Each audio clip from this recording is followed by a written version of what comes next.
maxaad ka ogtahay wararka sheegaya in madaxweynaha dawlad deegaanka Soomaalida Mudane Mustafa Cagjar xilka laga qaadi doono taasi oo uu maamusku xayuubin ku samayn doono ra'iisul wasaaraha waddanka Itoobiya Abiy Ahmed. warar social media ku faafay ayaa waxa ay sheegayaan in madaxweynaha dawlad deegaanka Soomaalida xilka laga qaadayo hase ahaatee wareegtadaasi aan weli lagu faafinin baraha bulshada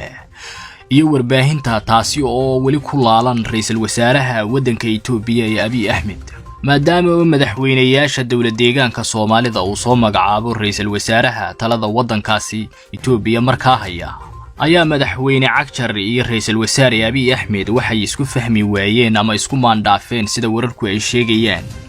siyaasadda lagu maamulayo dawlad deegaanka iyo gobolka uu madaxweynihii hore ee ka horreeyay Mustafa Cagjar u saxeexay canfarta ee muranku uu ka taagan yahay kaasi oo Soomaalidu ay dib u soo ceshatay markii madaxweyne Cagjar uu qabtay xilka.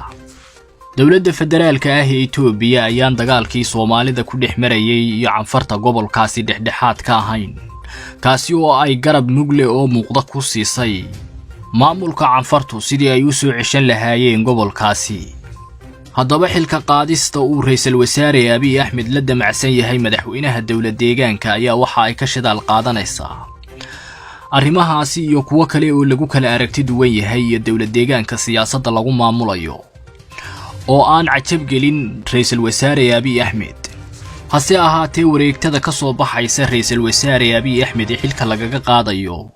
madaxweynaha dawlad deegaanka ayaan meel la'aad dirin balse xil kale ayaa loo magacaabay kaasi oo ah wasiirka ganacsiga iyo warshadaha ee dawladda federaalka ah ee Itoobiya halka loo magacaabay booska laga bedelayo madaxweyne Mustafa Cagjar